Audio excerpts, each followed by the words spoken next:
একদিকে সমিত সোম, আরেকদিকে জামাল ভুঁইয়া, মাঝে থাকবেন বাংলার অঘোষিত রাজা হামজা চৌধুরী। তার সঙ্গে যোগ দিতে যাচ্ছেন কিউবা মিচেল আর কাজেম শাহর মতো তারকারা। দক্ষিণ এশিয়ার তো বটেই, গোটা এশিয়ার অন্যতম সেরা মিডফিল্ড পজিশন এখন বাংলাদেশের। ভারত, মালদ্বীপ কিংবা যে কোনো দলকে টক্কর দিতে সক্ষম টাইগাররা। বাংলাদেশের শক্তিশালী এই মিডফিল্ড পজিশন নিয়ে আরও জেনে নেব রিপোর্ট। আজ থেকে বছর খানেক আগেও কেউ ভাবতে পারেনি ফুটবলে দক্ষিণ এশিয়ার পাওয়ার হাউস হয়ে উঠবে বাংলাদেশ দল, অথচ সেটাই কিনা এখন সত্যি হতে যাচ্ছে। সাউথ এশিয়ার তো বটেই, গোটা এশিয়া মহাদেশের অন্যতম সেরা মিডফিল্ড পজিশন এখন বঙ্গোপারের ছোট্ট দেশটির।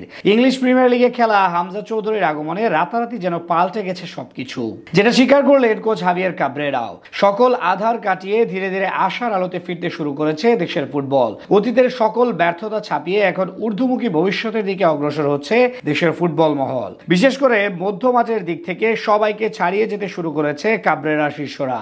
ফুটবলের এই রূপ পরিবর্তনের রূপকার ছিলেন হামজা চৌধুরী। বর্তমানে দক্ষিণ এশিয়ার সবচেয়ে দামি ফুটবলার হিসেবে তিনি আছেন আমাদের স্কোয়াডে। তার আগমনে দেশের ফুটবল মহলে যেমন জাগরণ সৃষ্টি হয়েছে, ঠিক তেমন ইতিবাচক পরিবর্তন এসেছে খেলার মাঠে। ইংলিশ প্রিমিয়ার লিগে খেলার অভিজ্ঞতা, ডিফেন্সিভ অ্যাওয়ারনেস কিংবা বিল্ড আপ ফুটবল খেলার প্রবণতা সব মিলিয়ে এক হামজা চৌধুরী 3 গুণ শক্তি বাড়িয়েছে বাংলাদেশের মধ্যমাঠে। তাকে বিট করে গোল করার মতো সাহস গোটা উপমহাদেশের কোনো স্ট্রাইকার নেই, যেমনটা সবশেষ ম্যাচে প্রমাণ করে দিয়েছেন সুনীল ছেত্রীদের বিপক্ষে।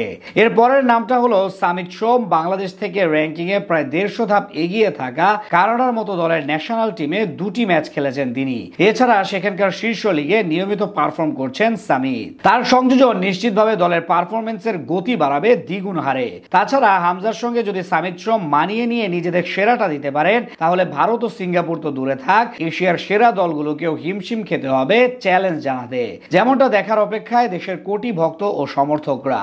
এদের সাথে ক্যাপ্টেন জামাল ভুঁইয়া ও কানাডার আরেক প্রবাসী ফুটবলার কাজেম শাহ তো আছেনই। দলের পরিস্থিতি বিবেচনায় তাদেরকেও ফেলে দেওয়া যায় না কোনোভাবে। এছাড়া স্কোয়াডে যুক্ত হয়েছেন ইতালিয়ান প্রবাসী ফুটবলার ফাহমিদুল ইসলাম। দেশটির চতুর্থ স্তর লিগে ইতোমধ্যে প্রমাণ করেছেন তিনি। আগামী 4 তারিখ ভুটানের সাথে ম্যাচ দিয়ে যাত্রা শুরু করবেন ফাহমিদুল। আর হামজা, শামিত, ফাহমিদুলদের নিয়ে কোচ কাবরেরা বলেন, নিঃসন্দেহে দক্ষিণ এশিয়ায় আমাদের মিডফিল্ড অন্যতম সেরা। হামজা ও শামিতের মতো খেলোয়াড়রা অনেক গুণ সম্পন্ন। শামিতের মানিয়ে নিতে কিছু সময় লাগবে, কারণ সে কানাডা থেকে এসেছে দীর্ঘ ভ্রমণ ও ভিন্ন আবহাওয়ার কারণে, তবে তাকে নিয়ে আশাবাদী। এদিকে খুব শীঘ্রই বাংলাদেশের হয়ে খেলার অনুমতি পেয়ে যাবেন ইংলিশ দ্বিতীয় স্তর লিগের ক্লাব সান্ডারল্যান্ডের হয়ে খেলা কিউবা মিচেল। তিনি যদি যোগ দেন, তাহলে শক্তিমত্তা ছাড়িয়ে যাবে আরো বহুগুণ। তখন বাংলাদেশকে রোখা রীতিমতো অসাধ্য হয়ে পড়বে সবার জন্য। যেই দিন দেখার অপেক্ষায় আমরা সবাই।